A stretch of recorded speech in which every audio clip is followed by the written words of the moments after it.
Excellent. Well, thank you. Well, it is lovely to be here. I'm very appreciative of having been the Lord Burghley visiting fellow last term. It was a delight, and the college was so welcoming, so kind to me, and I dug all the dirt I could find about St. John's. I have new dirt tonight. The fellowship is a badly behaved fellowship. But the masters are not much better. So, but they become more powerful thanks to Lord Burghley. So the Lord Burghley that I'm going to talk about, to stay away from that mic. The Lord Burghley I'm going to talk about is a little bit less familiar than some. But I've got to begin with a custom that he insists that all colleges have, which is the commemoration of benefactors. Now, when the Reformation happened, colleges had been given endowments to pray for the souls of the dead.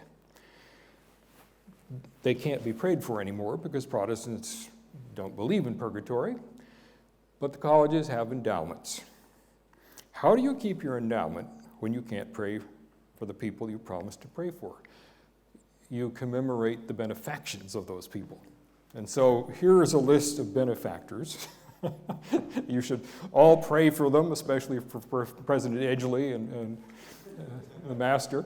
But I'm deeply appreciative of all the people who've put so much work into making this fellowship possible. And especially to the archivists, because I've had enormous help from archivists. All historians know that without archivists, we get nothing done. So thank you to you all. Lord Burghley, I guess I don't have to tell this audience much about him. If you're in the fellowship, you know that his painting is hanging on the stairs as you go up, and you know that there are still Burghley things being handed out. The money is still here, the money that he left the college. But he, of course, is a man who had enormous historical impact. He's probably one of the, I don't know, you tutor historians, what, is he number 5 in the list of important tutors? You know, people, Henry VIII, Elizabeth, Anne Boleyn. I don't know about Anne Boleyn, important tutors. Anyway, he's one of the top tutors. And he makes the government of Elizabeth I work.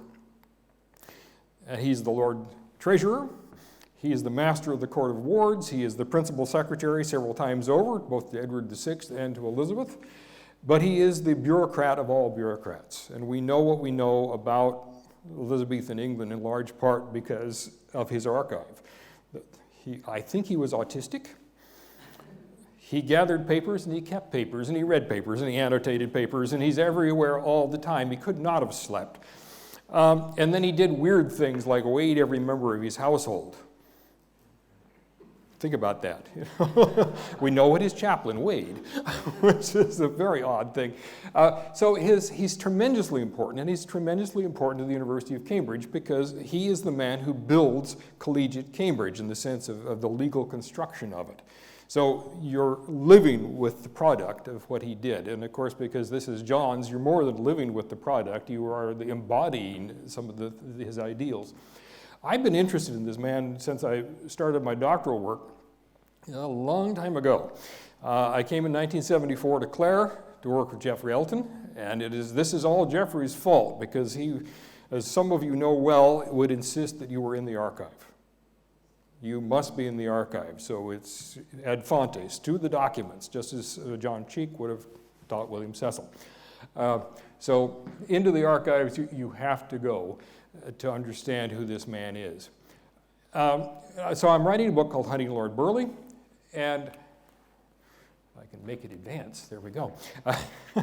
He's pretty clear about who he thinks he is. He's a deeply Christian, not papist, deeply Christian. He is deeply humanist. He has been trained by the finest scholars at St. John's to read Greek, and to be fluent in Latin. He loves Cicero, and he supposedly carried Cicero's De Officiis around in his pocket. Just in case he got bored in long carriage rides, he could read some more Cicero. Sometimes he writes sentences that remind you of Cicero. You know, too many clauses. Too much Latin is really bad for your style. But at any rate, he's clear about what he's doing, and he's clear that he is trying to follow the gospel. He is trying to provide what God expects him to provide, and he does it in good conscience. And he knows that everybody thinks he's a crook. You can't say that Queen Elizabeth is the problem, so he's the problem. And I think all the historians in the audience have seen that. I mean, you blame the Chancellor and other people for all of your troubles, right? Blame the master. So he says, I've got to follow my conscience. And this is one of the themes that you'll see all the time, is him following his conscience. So one of the things I'm interested in is what does his conscience tell him he ought to be doing? And that, by the way, is a design for his tomb that he did in 1562. So that tells you something about the way he wanted to be remembered. It's not what his tomb looks like in Stamford, but that's the tomb he designed for himself. And his wife is kneeling on the other side, and all of his children are kneeling beneath. So he's a man who wants to live his principles. So what are his principles? He liked adages. When he died, one of his clerks wrote a biography of him, and he listed all of Burghley's favorite sayings. But this tells you something about his managerial technique. If you think about what he's... All right, you take counsel, but then you act. Nothing happens if you just go to committee meetings. So go to the committee meeting and then make a decision. You have to hear all the counsel. One of the things he often says is that you should make no decisions until everyone has spoken. It's hard, therefore, for us to say this is his policy, because he at least is going through the process of listening and then saying, okay, then I hear the consensus. This is what we're going to do. And you know, of course, when Lord Burghley heard a consensus, that was what you were going to do. Well, actually, it's what Elizabeth was going to do, because he, of course, is actually the voice of the Queen a great deal of the time. We don't know how exactly this works, because he reports to the Queen all the time. See, Richard is agreeing. He reports to the Queen all the time. So, but when he's writing, he quite often, especially when it comes to the university, he's putting words in the Queen's mouth. But he takes his counsel seriously. He has to moderate his affections. He's the sort of manager who listens to all sides. No matter how angry they are when they come to the office, you have to listen to all sides. And then he asks this question, which he keeps cropping up in his documents. It may be legal, but is it expedient? That is, you can do it, but does it have the effect that you want? And that is a managerial question of great importance. So I wrote a book on his management of Elizabethan England. I guess I'll stand over here. Wrote a book on his management of Elizabethan England, which had nothing to do with the university. I knew nothing about how he ran Cambridge at that point, but I decided that what he was doing is managing within the possible. He's a conservative. He's not changing the government. In fact, he's perfectly happy living in a semi-feudal state. But what he does is makes it efficient, and he lasts so long he can do a lot of efficiency as far as he is concerned. So one of the questions that I was confronting when I came to do the fellowship is, does this apply to Cambridge? How does he manage Cambridge? Because Cambridge is a slightly different thing than being the number one person under Queen Elizabeth. So let's put him into his context of the university. One of the most exciting documents that I found, that is, some librarian knew where it was, and I read it in the catalog, is his student notebook. This may be the only student notebook surviving from the 1530s, but you can see he signed it. I keep puzzling about that. Tudor historians help me. Soon William Cecil or Sum William Cecil? Normally if you owned a book in those days, you wrote Sum, S-U-M in Latin, meaning I am William Cecil's book. Is it bad Latin? He's 14. He's bought a blank paper book bound in an old medieval manuscript, and then he's playing around with one of his friends. Let's see, where does it say? There's something about anyway, I can't see it from this angle, but there it is again. Teste Guillermo Cecil. So, and then the next page you open it up, Gotta stay over here. You open it up and you have his name again. He has the book until at least 1595 because he keeps writing in it. He uses it mostly for genealogical research, which he's, as the Master of Wards and an ardent genealogist, he's constantly updating. So we know exactly when he puts in the last information. So from 1535-6, he has this book in his possession, and he has notes in it. And some of the lecture notes that are in this book, I am quite convinced, but can't prove, are Thomas Wilson's lectures on how to pronounce Greek. Which is very important in the late 1530s, early 1540s. It's really good stuff. But one of the problems I'm having with this is I've decided he changed his handwriting at John's because he learned to write a different hand. He wanted to write a hand that looks like one of his tutors, Ascham. So his very, very distinctive hand, we could all tell his hand instantly. I don't think he has it when he came up. He learned it at John's. So he integrates into the college very quickly.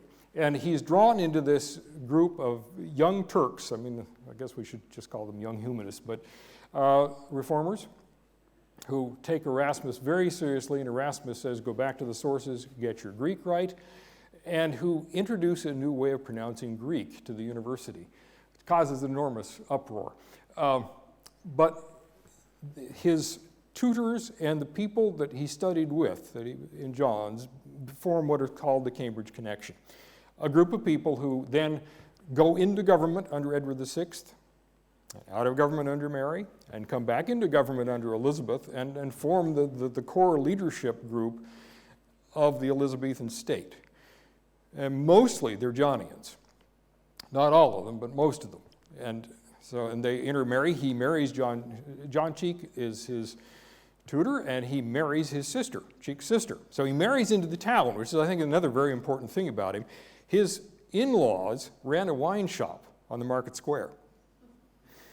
So, he had his mother-in-law, I think, is doing quite well, but we suspect his father was not pleased that he'd not married up. But we had a conference here on Burghley a few years ago. The cover of the proceedings that came out of that, John's Great Gate. And one of the things that came out of that conference was the realization that nobody really knew anything about his operation of the university. There were 44 papers, as I recall. Some of you were survivors in that 3 days. Janet, is that right? Anyway, 44 papers, something like that. We sat for 3 days, and at the end, no one had said anything about the University of Cambridge.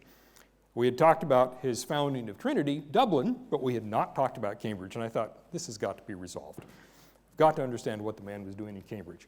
So we have to, because Cambridge is so important to understanding the whole man. So he's come up, he's going to become the Chancellor. He's got experience of chancellors. His very first experience of chancellors is coming to John's, where everyone loves Bishop Fisher, and then Henry VIII does his thing, and Thomas Cromwell calls in Fisher's close associate, William Metcalfe, who's the master of John's, and tells him he will resign.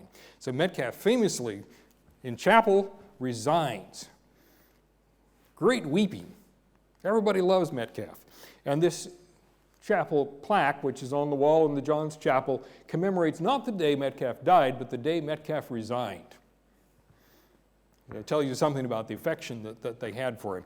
Now, Cecil himself would have had affection for Metcalfe because Metcalfe gave him a scholarship. And we don't know what the terms of it, but we do know that he was receiving money from the master who'd seen him as a talented young man. So his first experience of what a chancellor can do is Thomas Cromwell getting rid of beloved Master Metcalfe. After Cromwell lost his head, we get Bishop Stephen Gardiner. Now, Gardiner is conservative. Gardiner does not much like the Reformation, even though he said the king can be head of the church. But Gardiner gets into it with the young teachers that Cecil has in John's. And John Cheek, Thomas Wilson, other names like Thomas Smith come to mind about this pronunciation of Greek. Because if you pronounce Greek diphthongs in a certain way, you are a Protestant. I'm sure someone can explain this to me. This is like, Ghanese manuscripts, right? So the Chancellor orders them to stop teaching Greek this way. They introduce it into the lectures, lecturing on Aristotle's politics, and the professor begins to speak Greek in a funny fashion, and it catches on. The Chancellor is not amused. So the Chancellor being not amused, this is Cecil's next introduction to what Chancellors can do. Now, Gardiner is removed when Edward VI comes to power, and then Somerset, or Northumberland and Somerset become Chancellors, and they, of course, are removed as well, and Edward then dies, and Mary comes back to the throne, and they get the same Chancellor back again. But in the meantime, Cecil has been deeply involved in the university. He's been on visitations. He's been appointed by the university as one of their legal representatives whenever they sue the town. Did I mention he'd been to Gray's Inn too? At any rate, by now he's deeply embedded in the operation of the university enough that he's involved in policymaking. So then Gardiner dies. Well, this is what his teachers wrote in the beginning of the Edwardian Statutes of 1549. Those are the instructions for the university. So fear God, honor the king, cultivate virtue, labor in good instruction. That's kind of the Burghley's same motto about the university. And now we get back to the thread of the story. Reginald Pole, Cardinal Pole, the papal legate, becomes the next chancellor of the university. An Oxford man. They should have known that this was not going to work well. And Cardinal Pole will give them new statutes, but he gives them new statutes not under the authority of the monarch, but under the authority of the Pope. So all of you whose Latin is up to it right there. Paul, by divine providence, the fourth Pope in the second year, and then there's Cardinal Pole's signature. And I think this is from the Queen's records, right? Queen's College. That's the... Yeah, QC 88. So at any rate, so the Catholics took over again. The Edwardians had purged the university, got rid of the devout Catholics. Then the Marians purged the university and got rid of the devout Protestants. And now Pole and Mary die on the same day. It's very convenient. It's absolute evidence of divine providence. I mean, it wasn't just them. A whole bunch of bishops died like within a month. It changes the composition of Parliament, makes Elizabeth's job much easier. So Elizabeth is inheriting a university that is a mess. But every king, Henry VIII, Edward VI, Mary, has given the university changes in its statutes, purged the faculty, changed everything, and then this is what they hand Cecil. But you can see the visitation. There were new statutes given in 1549. And then along come the Catholics again, and they rejected the statutes of King Edward and restored the authority of the Pope. So this is what he's inheriting. 1549, 1557. So in that very short time, the university's had 2 sets of statutes and 2 purges. And lots of people saying, I should be able to come back to my old job. And lots of people saying, I think I'll move to France. And of course, they're all friends. Remember, this is a very small society.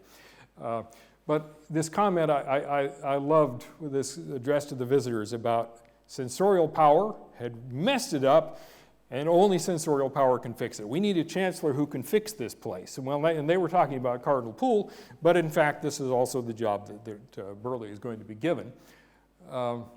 So Mary dies, very conveniently.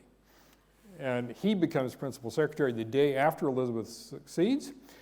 And within a month, the university has written him and said, would you please become our chancellor? They really can see where the wind is blowing, but they also, I think, they know the talent of this man. Once he's become the principal secretary, then yes, we need him in charge. So they bring him in. He's very reluctant. He says, oh, yeah, shucks, little old me, I shouldn't do this. I don't even have a degree. Well, they still want him, so he takes the job. Job, I think we need to define, because there are lots of people in this room who think they know what a chancellor can do. Some of you probably even know some chancellors. But this is what a 16th century chancellor could do. I love the fact that he can hear and decide without legal form, and he has the right to imprison people.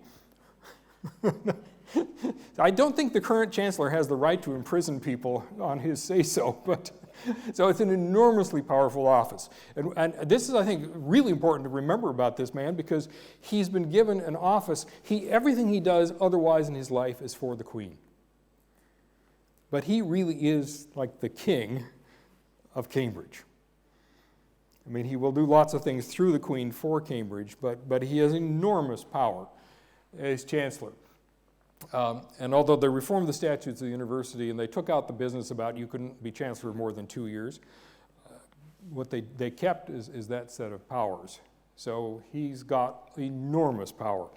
Now we have to think about what is the university, because you're used to a corporate institution. There is no corporate institution before Lord Burghley. What you have is the conglomeration of colleges. Remember the papacy licenses universities in the Middle Ages? So Henry VIII had taken over the Act of Supremacy, he'd taken over the colleges, but the university actually isn't a thing except for the fact that it gives degrees. So you have colleges, they contribute teaching, they contribute leadership, but the university just gives degrees, which is down in the old schools. It's just a building, right? That's the university.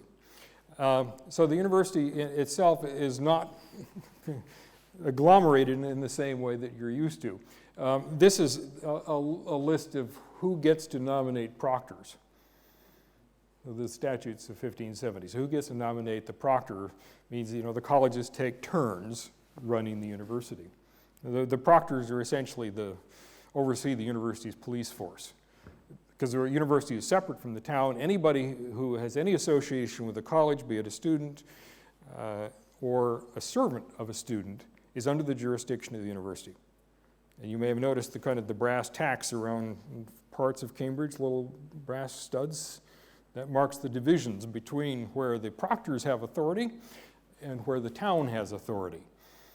So they have their own police force, they've got their own laws, they've got all sorts of things that the chancellor oversees. But it is a loose agglomeration, much looser than now.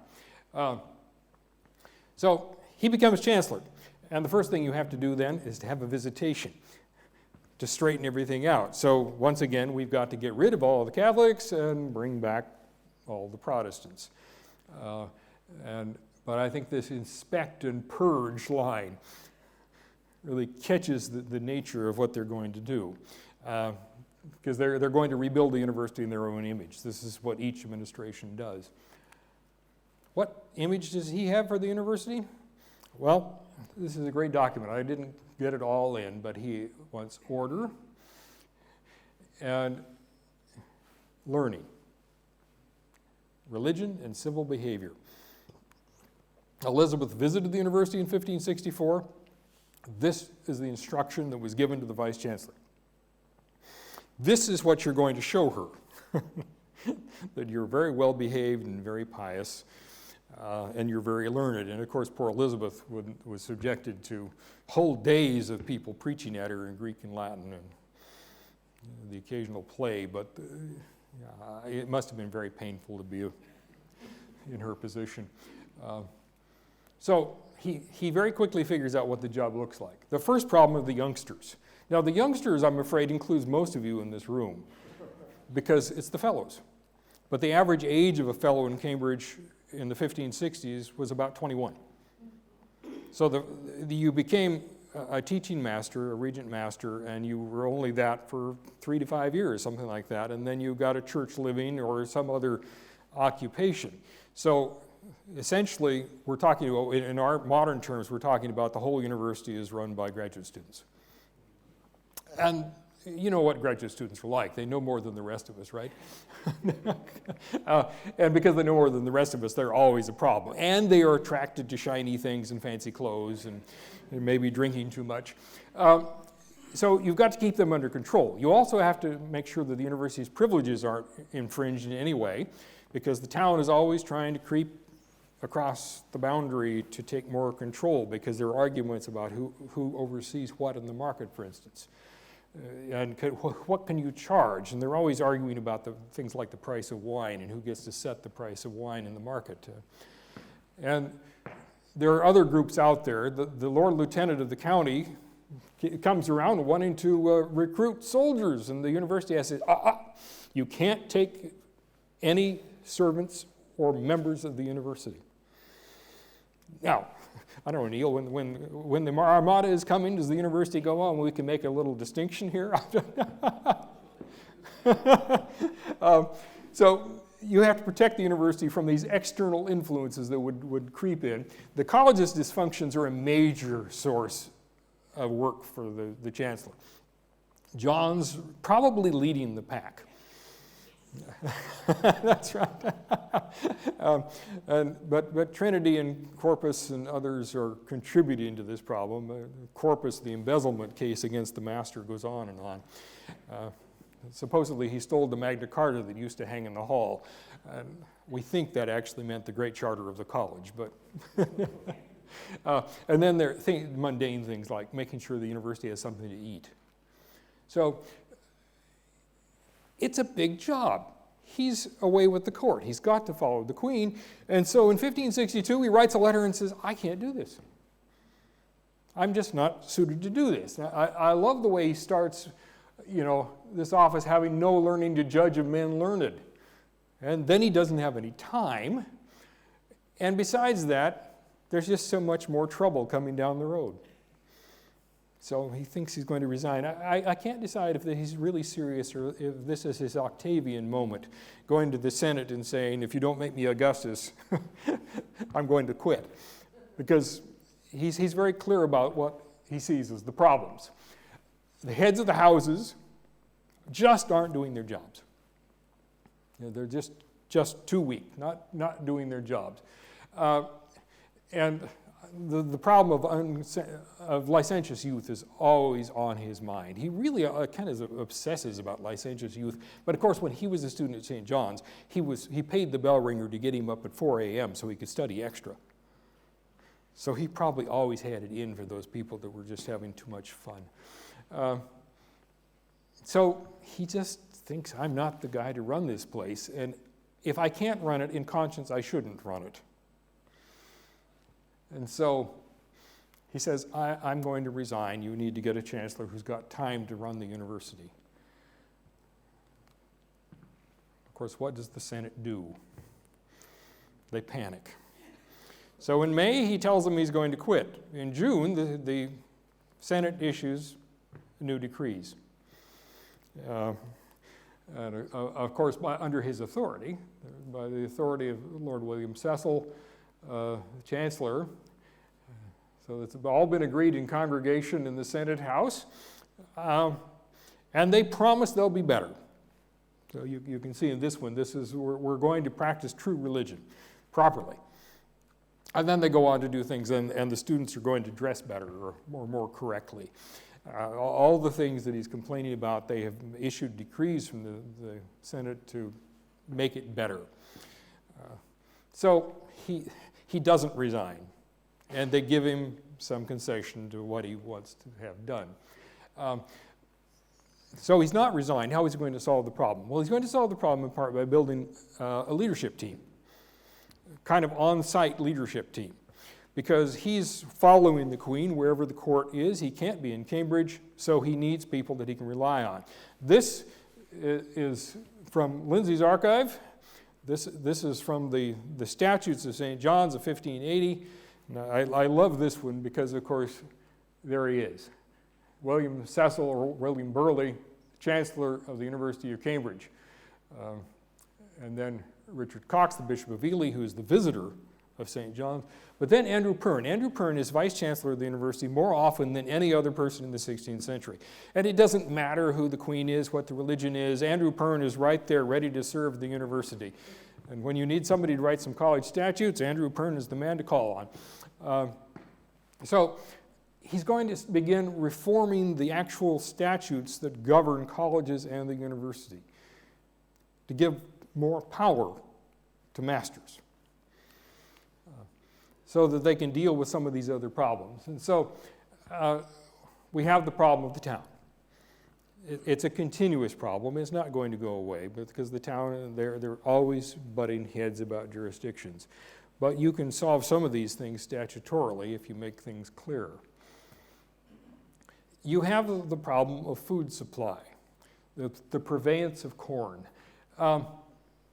So by law, under Queen Mary, they got this passed that no one can buy wheat within 5 miles of the university, except the university, which is quite a nice monopoly, although people start forging the monopoly and going off and buying the wheat and not giving it to the university.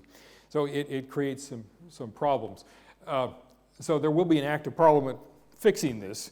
Andrew has been helping me sort through this mess of acts of parliament about the university. One of the great things is we can see the lobbying efforts of the university, which is just exciting stuff to see the university going, we're going to go see these people and butter these people up, and we'll spend this much on it. So I like this one because this is to suspend fish days in the university. Now, Roman Catholics had always had Friday as a fish day, as a day of penance.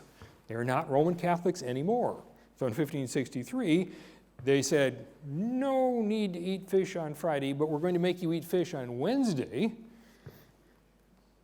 because we need to support the fishermen who support the fleet. So, but then the university howls, and Chancellor Burghley goes off, well, Cecil at this point, goes off to the Queen and gets the Queen to give permission for Oxford and Cambridge to eat meat on Wednesdays. So you're going to have lots of bread because you've got a monopoly on the corn, and you're going to have meat on Wednesdays. They called this Cecil's fast. There was a whole lot of complaint about this new law. I just kind of like this illustration of it's a London fish market, but it's so feeding the university is important, but it's equally important to make sure that they dress correctly. Now, if you've read your college statutes, I don't know, maybe even today, there are things in the college statutes about what you have to wear to certain events. And all college statutes of the 16th century are full of these kinds of things. And there are things that you must not wear. One of them are the great hosen, or the stuffed breeches. They're stuffed with horsehair. They can become so large that you can't sit down. There's a moment in Parliament when they install railings so they can lean because they can't sit in their chairs or on their benches. Ruffs. It's not becoming for people with BAs to wear ruffs. We're serious people when we have degrees. Tall hats, definitely forbidden. Tall felt hats in the Spanish fashion, it's foreign, and it's also bad for the woolen hat, or the knitted hat industry. So all sorts of complaints about this, and the vice-chancellor's proctors are always out there arresting people and fining them for wearing the wrong clothes. So things have gotten easier in the university. So he wants them to dress properly. But he's also very aware of the finances, and this is one of the most important things maybe that happens on his watch as chancellor, is that he changes the way college leases work and says they have to be paid 1/3 in actual corn. So sacks of wheat and barley come, I guess, probably to the college. They come to the brew house, because all colleges have brew houses. And they come to the brew house, and then they're either consumed or they're sold. And the excess profit then is divided up amongst the fellows. And Steve told me last night that this thing called the praetor, which is the excess profit that used to go to the fellows, now just goes to poor people. I don't know why you let this happen. But at any rate, and leases are short. Now, this is an age of great inflation. The Elizabethan era has huge inflation going on. You think about what this means. He said, we're not going to let people sign contracts for long-term fixed rents. We're going to take the rent in kind so that what we get moves with the market price. And this guarantees that Cambridge colleges do well for themselves until the Victorian reform of the Corn Laws. So when the wheat market collapses in the 19th century because of all that that American wheat that was coming in, then things become hard for the colleges. But this is a really important thing to protect Cambridge against inflation. So good financial management. It's rumored that Thomas Wilson, who was the great kind of social thinker, may have been the guy who actually thought this out. But clearly the Chancellor is behind making sure that this happens. And lastly, but not leastly, Henry VIII had given the university a license to have a printing press, but they never really gotten their act together until 1582. So the Vice-Chancellor said, we've got a guy who wants to be the university printer. What do you think? Burghley said, good idea, as long as he reports to the Chancellor. So from 1582, the press comes into existence as a permanent thing, reporting to the Chancellor. But I can see him probably expecting to get a copy of every book, because the man has a huge library. And when the university writes him letters, they often include long quotes in Greek, because they're really kind of buttering him up. Because we know he loves Greek. His wife is really good. She translates from the Greek, gives her books in part to John's. But he cares about learning. And his recreation is to sit around the dinner table and have conversations about classical literature. So the university writes him a letter and say, it's just like in Euripides, and a long quote. And then there's this thing about creating a university that works, to centralize the power of the university in some way that takes power from the colleges without destroying the colleges, but creates an institution that works. And so you've got to have statutes that do that. I kind of like this. This is from one of John Speed's maps. So the cum privilegio is not about Lord Burghley, but the image of the scholars with privileges is exactly what Burghley is trying to maintain, because scholars have to be protected by privilege. You do this by reforming statutes of all kinds. All the statutes of the colleges, I think all of them. Richard, is that right? Okay. Most colleges get new statutes while Burghley is Chancellor. And it kind of depends on where they are in process. These are the Queen's statutes. That's 1559. So that's at least the first edition. There's another edition in, is it 1570? These are John's statutes of 1580. And I like the John statutes because they clearly say, well, in a very nice hand, they are a mess. They're mutilated. They're interlined. There's writing in the margins. They're a mess. And Lindsay and I actually looked at this, and they are a mess. But what happens when they rewrite the statutes is they change the statutes. And John's is a classic case of the power being taken from the seniors and the faculty and given to the master. So they reduce it from 12 seniors to 8 seniors and increase the power of the master. And this is the pattern that's going to be followed through the university. Masters need more power, and I'm afraid that the president, who just becomes the vicar of the master, he and his fellows they have less power. But this is really important, because you've got to give these, centralize, to let the masters have what's needed to fix the problems. So you start working on the colleges, but you also, of course, have to work on the university. And these are this letter patent issued by Queen Elizabeth, giving new statutes to the University of Cambridge in 1570. And this is astonishing. That's Cecil's handwriting.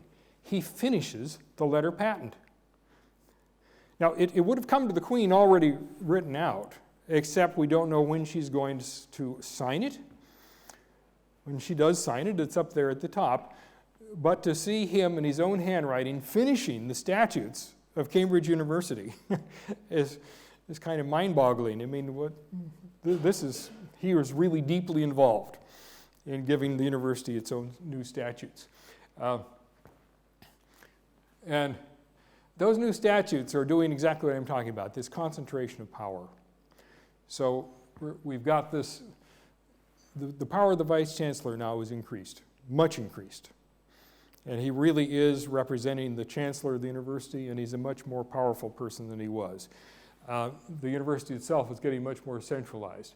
But the colleges, essentially, the university had been run by the teaching masters, the master's regent, the youngsters.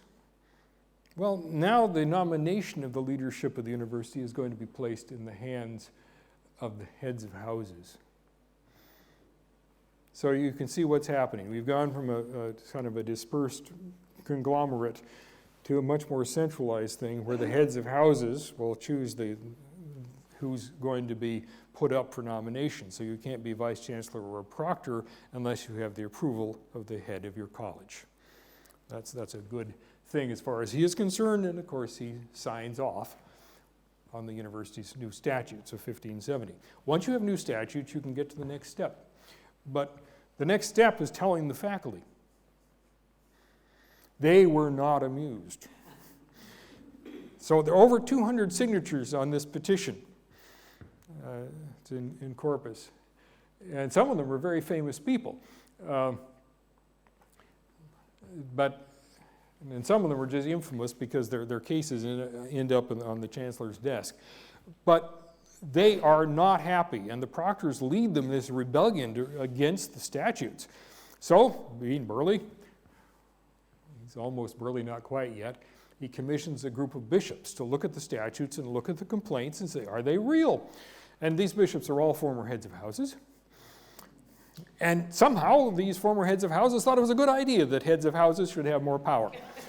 So the statutes go into effect. And they're in effect until the 1850s. So this we don't care what all these people think.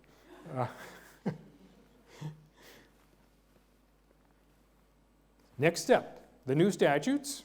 Now we have power centralized in the university under the statutes. The next step is an act of Parliament incorporating Oxford and Cambridge. So now there is a thing called the University of Cambridge, not an assembly called the University of Cambridge, but a thing called the University of Cambridge, which is recognized in law as having identity and independent power with its own seal. You will have noticed maybe that the seal of the university was the chancellor enthroned, so to speak. So Burghley says, we can't have that anymore. The university needs its own coat of arms. And so you may find this familiar, this coat of arms. But it is given to Burghley. So the revolution is complete. The university has new statutes. Its power has been centralized. It has been given a corporate identity. And now it's got its new coat of arms, and so it can go on more or less as it goes on, forever after. So, you know, if Burghley had done nothing else, this would have been a fantastic piece of work to actually create the new identity of the institution.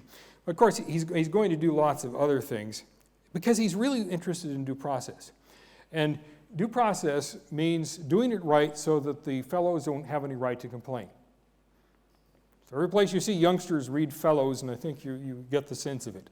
So as long as you follow your due process, you can say, we did it by the statutes, things are good. Now, there are going to be moments when people disagree. That's why you need this, and most colleges have a statute about what to do if there's disagreement about what the statutes mean. So there's even due process for disagreeing about due process.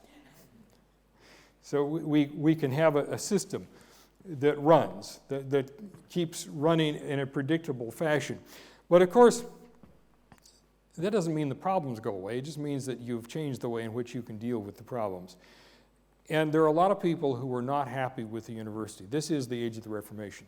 So there are lots of attacks on the university that have something to do with religion, simply because that's kind of the way you argue about things. And a lot of them will end up being referred to the chancellor. Somebody says something in a sermon, oh, we can't have that said. They must be silenced.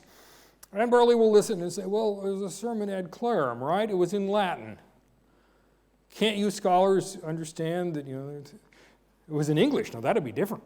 But Latin sermons are not so dangerous. But it just creates this constant, we'll appeal it, because we don't like what that person said. At Queen's, they had this wonderful statute, Recibus non defendendis, So the statute requires that the members, the fellows of Queen's, not defend heretics.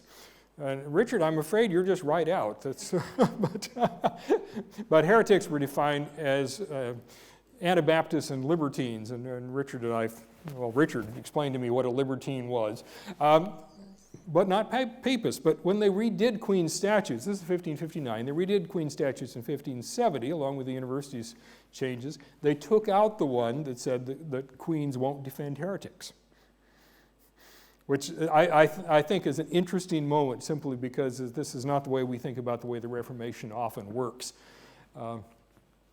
But people are all shouting at each other about who should you read, who can preach, who can do all these things. And at some point, Burghley sits down and says, well, who are these people? Who should they read? Who's safe, who's not? And so he divides up the world into papists, Catholics, and evangelicals. And this column of Catholics, Guicciardini's histories, okay, it's a history of Italy, that's not a problem. Lots of bad popes in that history. Whereas if you come over here, whoops, I assume that's William Allen. So he's a genuine Catholic papist, yeah. A Jesuit too, I think. Is he a Jesuit? No, he's not a Jesuit, okay. But of course he adds in his old teachers. So this is a fascinating list, the way he's divided the world up into people who really support the Pope, people who are just Catholics, and then people who are evangelicals. And the list of evangelicals includes Calvin. It includes, the usual Beza, the usual suspects on the Calvinist side, as well as all the Lutherans. So he's got big tent evangelicals, and then the Papists. But there are a number of episodes where the Chancellor has to be called in. The Vestiarian controversy of the 1560s, the Presbyterian attacks on prayer book and bishops, and then, of course, the predestinarian disputes of the 1590s, which are always everyone's favorites. So what does he do? Well, first there's the problem of John's. So, Fulk. William Fulk, his name was written on Richard Beadle's fireplace in First Court. William Fulk convinces the students of the college to throw off their surplices when they go to chapel. So I put in a picture of a surplice so people will know what I'm talking about, but those of you who know the chapel know that there are a rack of surplices outside of the chapel for the fellows to wear when they go into chapel. Fulk says, you shall not wear those things, they are papish rags. And basically to get rid of anything that looks Catholic. So this how do you make people dress when they go to church is an important question, because the Queen has opinions about that. It's going to end with a visitation and the expulsion of the master. Now, Longworth was charged with all sorts of peculation as well as with religious laxity, so I'm not quite sure why he gets expelled, but it does mean that he does, this does not end well for the college in the sense that there's this resistance to authority of the Queen and how you ought to dress in church. So remember, Cecil is Johnian. He loves John's. He's still going to make sure it behaves itself. When we get into charging each other, I love this because our old friend, William Fulk, who's now Vice-Chancellor Fulk, charges Gonville and Keyes with this horrible problem of being an asylum of papists and a seminary of neutral men. Now, the neutral in this sense is that these are people who don't much care. One way or the other, whatever, follow the Pope, follow Luther, just let us get on with our work. These are what they call jacks of both sides. They probably were Nicodemites. These are people who conformed under any religious group change that had come along, which includes Burghley. But then there are those people who were very woke. And so you get Mr. Barrett of Gonville and Keyes College lately made a sermon ad clarem in the University Church wherein he did maintain some popish doctrine concerning the doubtfulness of salvation, using bitter railings against Peter Martyr, Calvin, Beza, Zanchius, and others to the great offense of the godly sort. So much for freedom of academic inquiry. And actually, one of Burghley's questions about this kind of stuff is, were they hired to expound Scripture? Because if they were, maybe they're doing their job. It's not going to end well for Barrett, but at any rate, the godly are very upset by this questioning. And Burghley does his usual thing in these kinds of cases. He confers. He calls everyone in. This is a wonderful letter. I did that on the screen. I didn't do it to the manuscript in the university library. But at any rate, you can read it. He says, I called in both sides. I'm keeping this for myself because due process is being followed. I will make a ruling about Mr. Hughes. Mr. Hughes had given a sermon in Leicester in which he suggested that Christ had descended into hell, which I think, if you remember the creed, that's sometimes in the creed, but that was not approved by the more godly sort. And Burghley is saying, I'll take care of this because due process will be followed. But he's going to hear both sides, and that's kind of typical of his proceedings. And then we get around to Puritans. I know we're not supposed to call them Puritans. Pat Collinson told us that, but we have to call them Puritans. What else are they? And a lot of the problem, again, is coming from people who have, like the Lady Margaret, professor of divinity. But they are certain of their rightness, and therefore they are really mad at their chancellor. And there's a big debate about who gets their degrees in the Senate House, and how it's done. But they really offend the chancellor who thinks you have to use civility and due process. And Mr. Daring, godly Mr. Daring, writes him a letter, fellow of Christ, and he just yells at the chancellor. I'm sorry, Master Cecil, that you cannot see. And the chancellor writes him back. He said, I wasn't going to write you back. Basically, I'm too angry to write you back, but I have to write you back because you cannot judge me.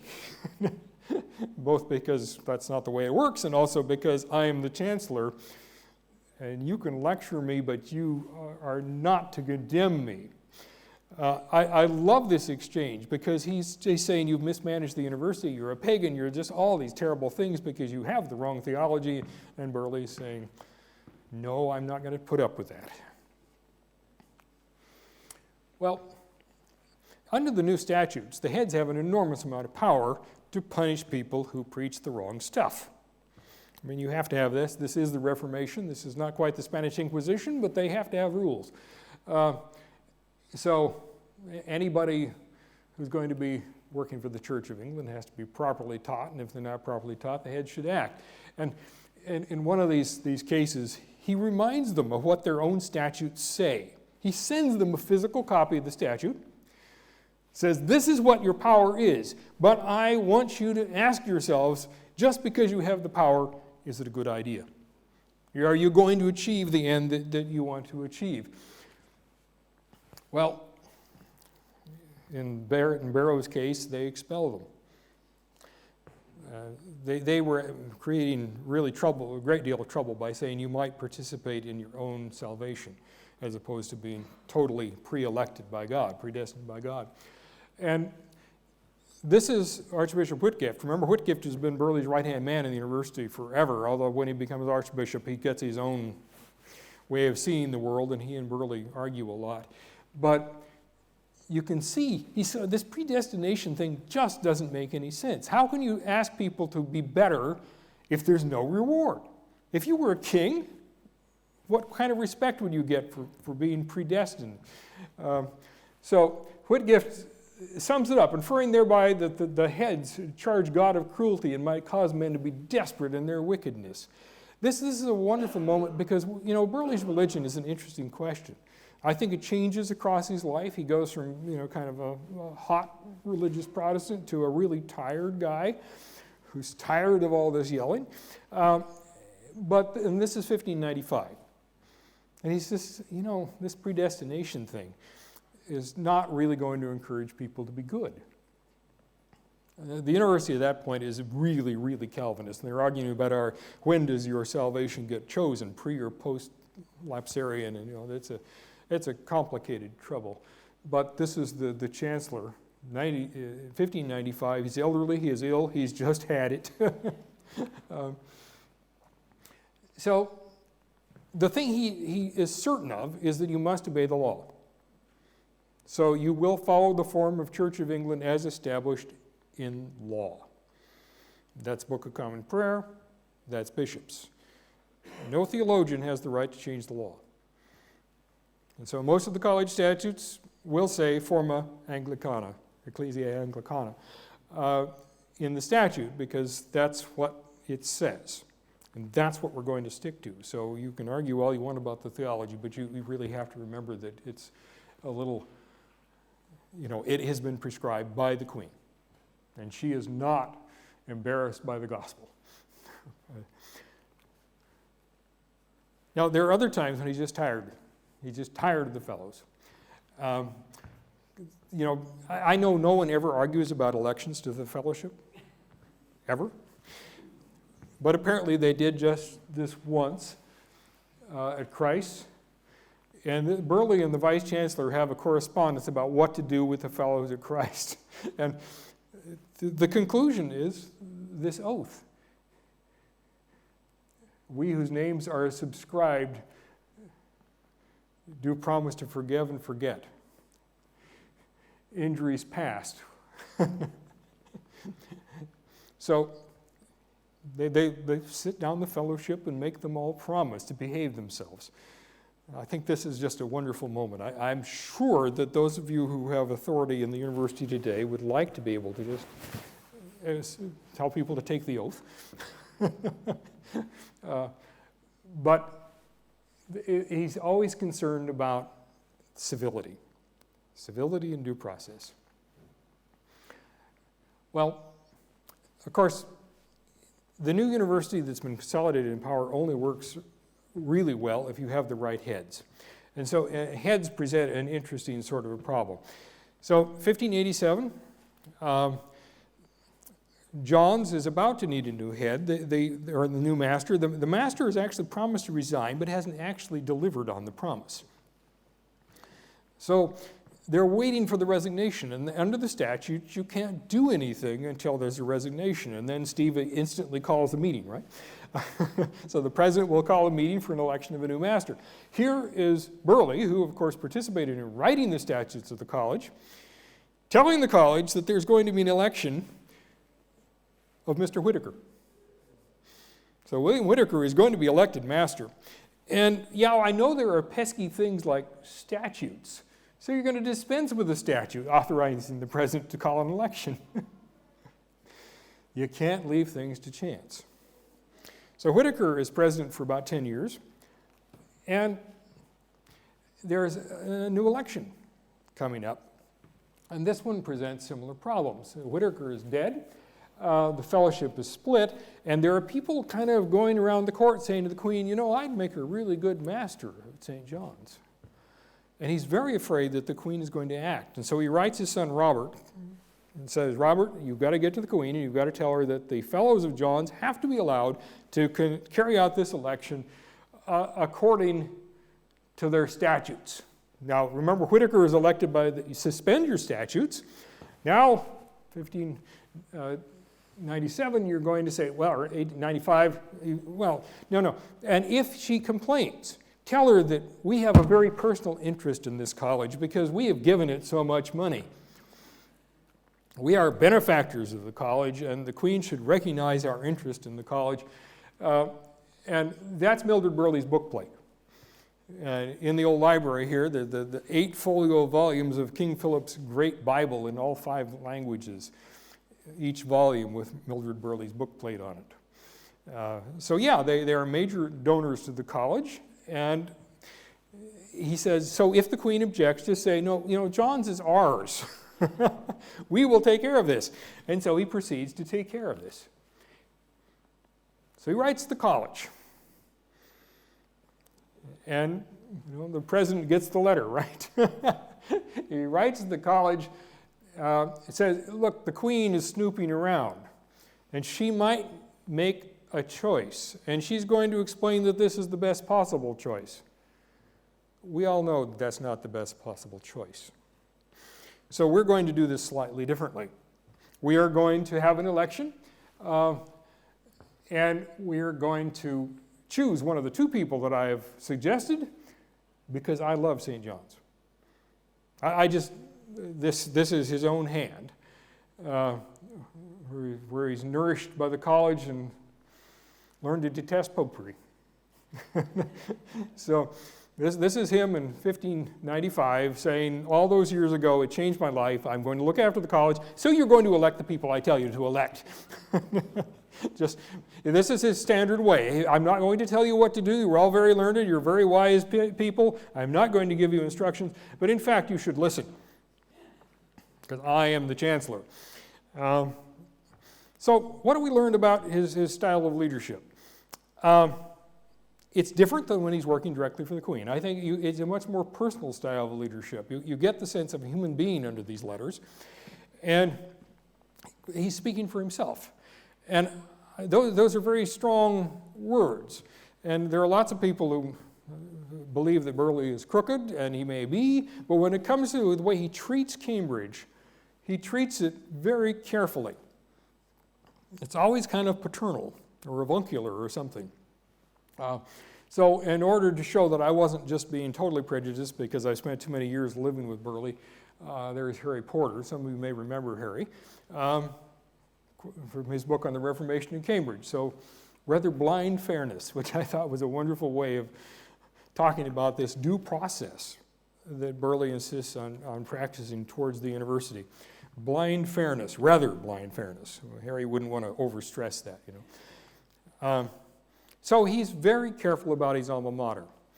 The university had nursed him, and he would nurse the university. And I don't know whether you recognize the bookplate of Cambridge University Press, which, until the Victorians were embarrassed by it, was of a woman spurting milk from her breasts, the nursing mother, the alma mater. And so Burghley is nursed by the university. He nurses the university. He's a Johnian. He's a Cambridge Athenian. He loves the institution, and he knows that the institution is good for the nation, so he's going to take care of it. So, to lapse into management jargon, he's value-driven.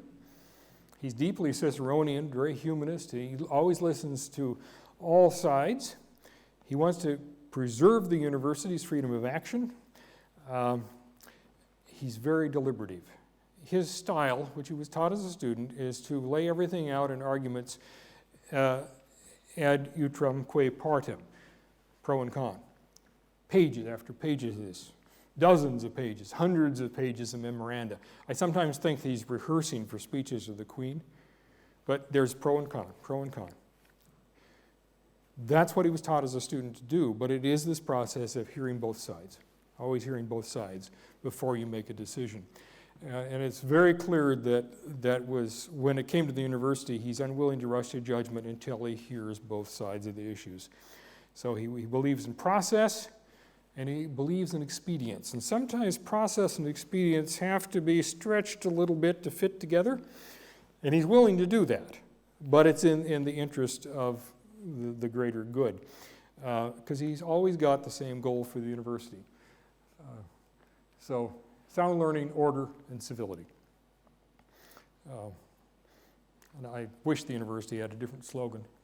I don't know, here is light in the cup. I mean, but he knew what he was trying to do, and he knew how to do it because he knew the university, and when he couldn't do it, he changed the shape of the university by giving it statutes that made it possible to do it. So he has a lot of impacts. His immediate impacts on the institution is he turns it into a corporate collegiate institution. A strong university with strong heads. Strong chancellor, strong vice-chancellor, powerful heads. A university that uses due process. He stabilizes its finances, and he protects its privileges. And so the university going forward is going to be very much the university that he built, because he has an enormous advantage. Elizabeth lived so long. Now, supposedly a chancellor served for 2 years. Burghley kind of exceeds the limitation, but his style This due process statutory style then becomes normal. After having changed the statutes in Henry, under Edward, under Mary, again under Elizabeth, now everything stabilizes. And he's in power for so long that everyone gets used to the way the university works, and it continues to work that way. I suspect that there's a high percentage of it still continues to work that way, even though the Victorians tried to clean it up. But does he have a legacy? Yes, he has a legacy, because I received this form in the mail the other day. So that corporation, the Chancellor and the masters and the scholars of the university that will live in perpetuity, is still alive and well and sending me tax documents. So Burghley as Chancellor turns out to be, I think, a very respectable, successful Chancellor who has very clear goals of what he's going to do, and he's also got very clear ideas about how you get people to do it, which of course made him the great Tudor bureaucrat that he was. So, thank you.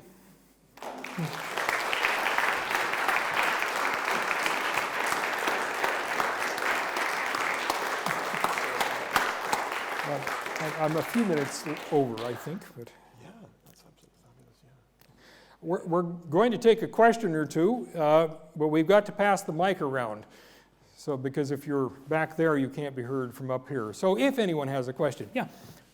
Can we please wait for microphones? Oh, David's bringing the mic from the other direction.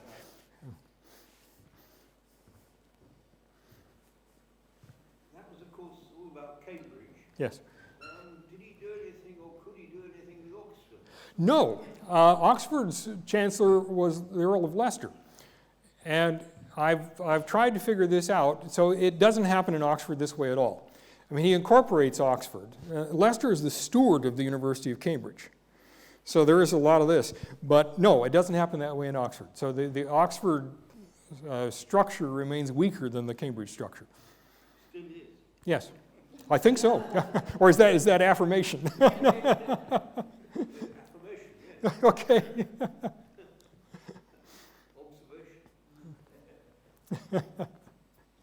Yeah. Go ahead. Thank you very much for a fascinating lecture. I was really interested by everything you're saying about how Burghley shaped Cambridge. I wondered if you could say a little bit more about how Cambridge shaped Burghley, especially religiously. I was interested in your argument of how he became more moderate during his lifetime. I wonder if you feel, if he hadn't been Chancellor of Cambridge, if those clashes with the Puritans he had at Cambridge, if those hadn't happened, whether he might have remained a sort of hotter sort of Protestant than he became. Yeah, Thank you. the question of what is a hot Protestant, of course, is hard, because he becomes a Protestant in the 1530s. So his idea of what a Protestant is kind of freshly cooked Luther. It's not Calvin or anything that comes after that. So he's probably much more on the sort of the Anglo-Catholic side of Protestant than he is on a kind of a Puritan side. But he's certainly no friend of the papacy. He's no friend of purgatory. He's, all those things that are genuinely Catholic must change, but he's, I think, much closer to being a Lutheran. Which means that, because by the time the 1590s come around and they're having the fights over predestination, he's many, many years and a couple of generations removed from the thinkers that are arguing for predestination. And even to a certain extent, the Presbyterians. The Puritans, I think he understands better. But there's the law. The law says you will wear your surplice, and you will wear your surplice. Jill. Fascinating. Thank you very much. I was just wondering about Mildred's role in the whole thing, because Mildred, of course, makes endowments to St. John's independently of him. Yes, Mildred, when Mildred dies, he's quite surprised to find she's been giving money to the college. And she gives books as well. It's very hard to know. I wish I understood this better. I mean, Lindsay has shown me all the documents, and the way she goes around him to give gifts to the college by getting all of his friends to work with her to guarantee the gifts. And I don't know how to explain that. Would he have objected and say, no, you can't give your own money? He gave her 40 pounds a month so she's got a lot of her own money. But I really don't know. But I would like to believe that in the evening they sat down and they argued about Chrysostom. Because her Greek, I mean, she was translating from the Greek. She's a great scholar in her own right. It must have been one of the things that made the marriage work, that they intellectually were companions. And that she was supporting John's, which of course is the nursery of all good study of ancient languages, probably fits into that. But that's all I can say.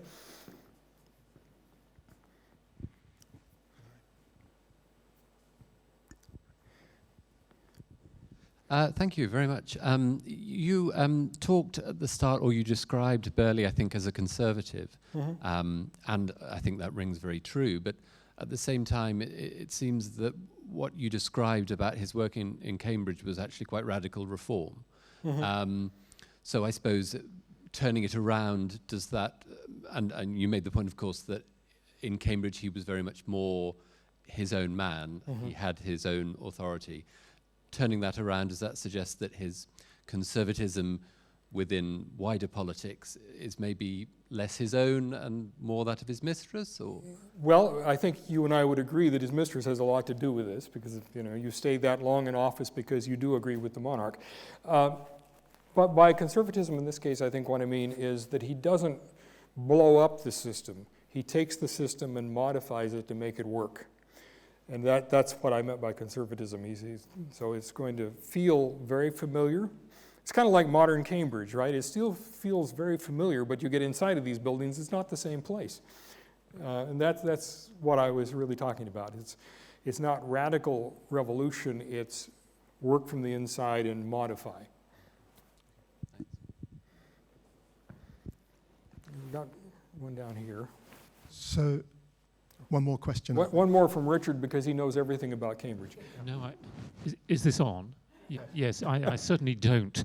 But thank you, Norm. That was such a brilliant lecture. I really loved it. I wanted to ask just a couple of questions. One was, does William Cecil find his feet with this balanced here both sides thing, or does he get his fingers burned early on with one or two ill-judged interventions and then kind of learn it?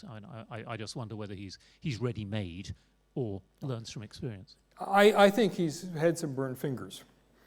I think with that generation we start with the finger burning that happens under Edward, because under Edward they are very concerned that they are going to make the nation as Protestant as possible, as quickly as possible. You don't see that with the Elizabethans. This very different tone, because they've been on the other side. But I think over time, it's in the 1560s, he gets his fingers burned a lot in the sense that he's got all these problems. He can't really fix them.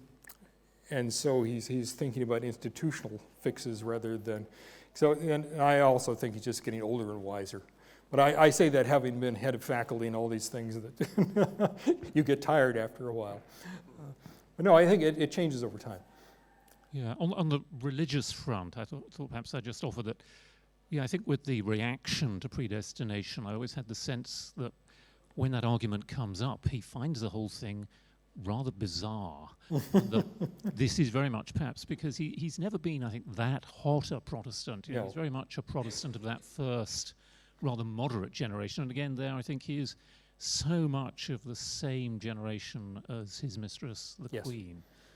And finally, Chrysostom, yes, if he's reading Greek so much, again, he's going to find that whole Augustinian approach a little bit alien. So. Yes. Anyway, thank you very much for that. Yes, thank you. So there's time for more questions downstairs. We have a reception downstairs we'd like to go to, but to end, I'd just like to echo what was just said. I mean, interesting, revealing, beautifully presented. Thanks so much for your lecture. Thank you.